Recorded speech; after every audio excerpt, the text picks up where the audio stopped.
बहुत सी व्यवस्थाओं के बीच में जब हम आम आदमी की ज़रूरतों और उसकी सुविधाओं पर बात करते हैं तो कहीं न कहीं ऐसे सवाल खड़े होते हैं कि प्रशासनिक लापरवाहियाँ आम आदमी की ज़िंदगी को कहीं न कहीं प्रभावित करती नज़र आती हैं। मेडिकल कॉलेज में चूहों की समस्या ये एक बड़ा मुद्दा है। मरचुरी में चूहे कुतर रहे हैं लाशों को, बच्चों को चूहे कुतर रहे हैं, या मध्य प्रदेश की और भी भोपाल, इंदौर तमाम जगहों से ये खबरें आती हैं। तो सवाल भी उठना लाजमी है और उन पर आम लोगों की प्रतिक्रिया भी जानना जरूरी है। हमारे साथ है रिजवान कोटी, जो कि युवक कांग्रेस के मध्य प्रदेश के जनरल सेक्रेटरी हैं। हम आपका स्वागत करते हैं। रिजवान भाई, जिस तरीके से अस्पतालों की व्यवस्थाओं पर बात आ रही है, क्या लगता है आपको? तो ये प्रशासनिक जो है व्यवस्था का बहुत बड़ा फेलियर है।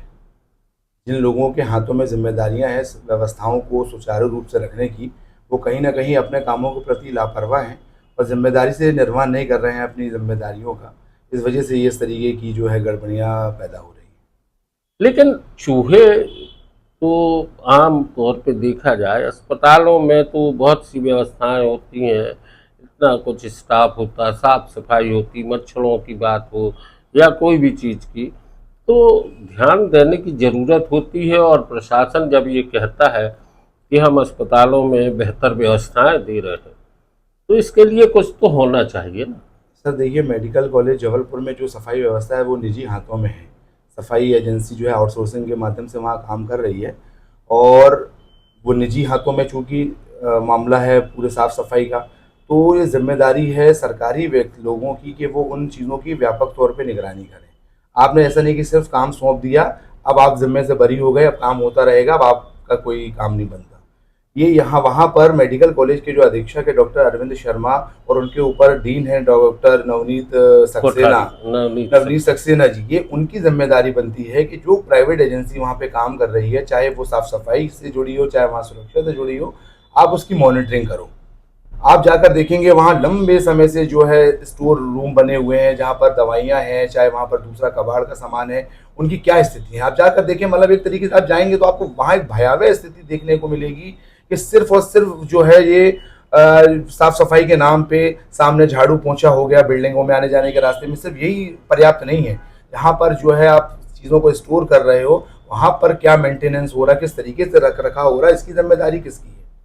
इसके लिए एक कमेटी भी बनाई जाती है। आम जनता से जुड़े जनप्रतिनिधि लोग भी व्यवस्थाओं में कहीं न कहीं अपने सुझाव समय समय पर देते हैं। सर ये मुझे तो लगता है कि सब ये चीज़ें जो है मात्र फॉर्मेलिटी होकर के रह जाती हैं, क्योंकि जैसी मुझे जानकारी है डॉक्टर अरविंद जो शर्मा जी हैं वहाँ के डीन है, जो सॉरी सुपरिटेंडेंट है, वहाँ के अधीक्षक हैं, वो एक बड़े भाजपा नेता के रिश्तेदार भी लगते हैं।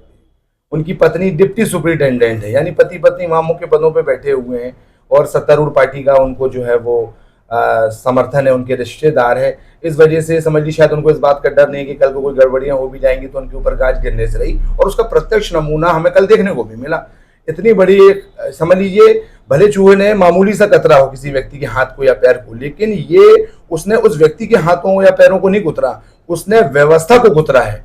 क्योंकि जिस सुरक्षा व्यवस्था साफ सफाई के नाम पे बड़े पैमाने पर राशि खर्च की जा रही है, वो आखिर इतनी बोनी कैसे हो गई कि वहां चूहे पैदा हो गए, चूहे ने आके अस्पताल में भर्ती मरीजों को काट लिया। इसका मतलब यह है कि जो सुपरिटेंडेंट की जिम्मेदारी होती है कि वो उन कामों की मॉनिटरिंग करता रहे, रेगुलर के साफ सफाई व्यवस्थित हो रही है कि नहीं हो रही है, वहां जो कहना चाहिए कि स्टोर रूम बने हुए हैं उनमें व्यापक रख रखाव हो रहा है कि नहीं हो रहा, ये कहीं ना कहीं बहुत बड़ी लापरवाही है इस बात की कि जिम्मेदार अपनी जिम्मेदारियों से बच रहे हैं और मात्र खाना पूर्ति हो रही है। रिजवान भाई, बहुत सही बात कही आपने कि मेडिकल कॉलेज के डीन और वहाँ के सुपरिटेंडेंट जो भी हैं उनकी जिम्मेदारियाँ बनती हैं।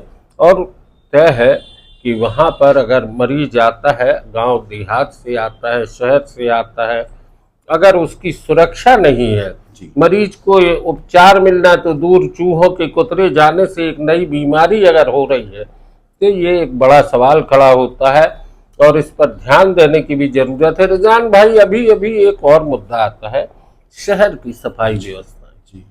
आप लोग भी देखते हैं, कांग्रेस पार्षद दल भी है, क्या लग रहा है कि शहर की सफाई व्यवस्थाएं दुरुस्त है?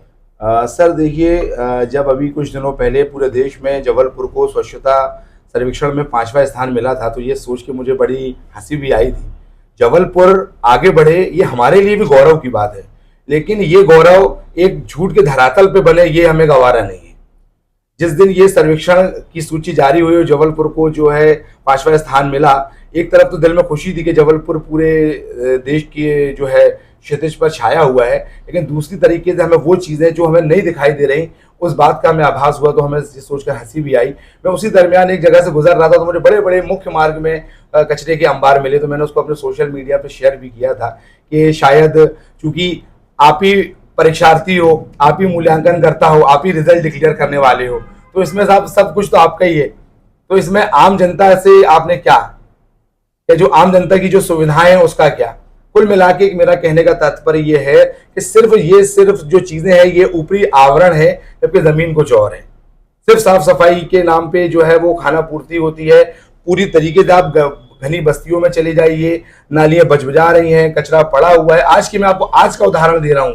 आज मुझे कॉल करके बोलना पड़ा, मेरी कॉलोनी में साफ सफाई नहीं हुई, झाड़ू नहीं लगी, 2 दिन से पूरी गंदगी बजबरा रही थी। मुझे सुपरवाइजर को कॉल करके आज बोलना पड़ा कि आप भैया जहाँ झाड़ू नहीं लग रही 2 दिनों से, क्या मसला है?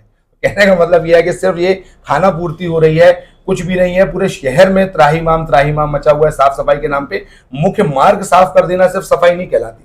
यहाँ लोग रह रहे हैं, जो घनी बस्तियां हैं, आबादी वाले क्षेत्र हैं, वहां व्यापक साफ सफाई हो, नालियां साफ हो, वहां की गलियां साफ हो, वहां की रोडें साफ हो, वहां दवाओं का छिड़काव हो, ताकि किसी बड़ी बीमारियों का जो है वो फैलाव ना हो। ये चीजें असल में जो है हमें स्वच्छता सर्वेक्षण में शामिल करनी चाहिए, जो शायद जो नदारत है अभी तक। लेकिन अब तो वायु शुद्धता में भी हमारा दूसरा स्थान है जबलपुर का। सब जहां तक मुझे जानकारी है, स्वच्छता वायु सर्वेक्षण के लिए जो है वो मशीनें जो है जो वायु का पैमाना नापती है, वो कुछ कुछ प्रमुख स्थानों पे लगी है। हो सकता है मालवीय चौक में हमने देखा है, मालवीय चौक में हो सकता है कि थोड़ा सा हवा साफ रहती हो। अब वहां की हवा को हम पूरे शहर की हवा मान ले, तो ये स्वच्छता कैसे, इसका वायु स्वच्छता का पैमाना मुझे नहीं मालूम। ये तो महापौर महोदय या जो भी जिम्मेदार लोग हैं वो बता पाएंगे। दोस्तों, स्वच्छता एक बड़ा मुद्दा है। बीमारियां, बरसात का मौसम है, मलेरिया है, चिकनगुनिया है, बहुत सारे वायरल जो है डिसीज, वो सभी कहीं ना कहीं फैली हुई है। सफाई व्यवस्थाएं अगर मुकम्मल नहीं होंगी तो आम आदमी को बीमारियों के चंगुल से मुक्ति नहीं मिलेगी। अब इसमें कांग्रेस क्या कर रही है? सर, कांग्रेस पार्षद दल, जो कि कहना चाहिए कि नगर निगम में हमारी एक बड़ी संख्या में पार्षदों की लगभग 28-29 पार्षद है, जो सत्तारूढ़ पार्टी की जो मनमानी है उस पर अंकुश लगाने का काम करते हैं। वो लगातार चीज़ों को वॉश कर रहे हैं, और जहां पर उनको खामियां नजर आती हैं वो उस पर काम करते हैं। अभी हमारे नेता प्रतिपक्ष जबलपुर नगर निगम में अमरीश मिश्रा जी लगातार वो गिद्ध दृष्टि बनाए हुए हैं भाजपा की जो नगर सत्ता है उसके खिलाफ। किस तरीके से जो फेलियर है, सिर्फ खाईबाजी हो रही है, सिर्फ खाईबाजी हो रही है। सफाई के नाम पे जो है वो, कचरे के नाम पे भी वो पेट लोगों को जो है भरे जा रहे हैं सत्तारूढ़ पार्टी के। तो अभी नगर जो कांग्रेस पार्षद दल है उसके आह्वान पे पूरे शहर के अलग अलग जो ब्लॉक्स है हमारे, उन ब्लॉक्स पे सत्तारूढ़ पार्टी के खिलाफ आवाज बुलंद की जा रही है। अलग अलग हिस्सों में मशाल जुलूस निकाल के जनता के जो दर्द है, जो नहीं पहुंच पा रहा शायद नगर सत्ता के कानों तक, हम उसको बुलंद करने का काम कर रहे हैं। पूरे शहर के अलग अलग कोनों पे हम जो है मशाल जुलूस निकाल करके जनता की आवाज को बुलंद कर रहे हैं, उनका आक्रोश बता रहे हैं। दोस्तों, जनता की आवाज का आक्रोश कांग्रेस पार्षद दल व्यक्त करने जा रहा है और जगह जगह प्रदर्शन भी कर रहे हैं, लेकिन कचरे का कमीशन कोई तो है जो खा रहा है। कचरा वही है, गंदगी वही है, और कमीशन कोई और जो है उसके हाथों में जा रहा है। हम सब की भी ये जिम्मेदारी है कि हम अपने लिए, अपने समाज के लिए, अपने क्षेत्र के लिए, उन बुनियादी सुविधाओं के लिए कम से कम आवाज़ उठाएं। रिजवान भाई ने हमसे चर्चा की नो न्यूज़ ऑनली व्यूज पर। बहुत बहुत धन्यवाद।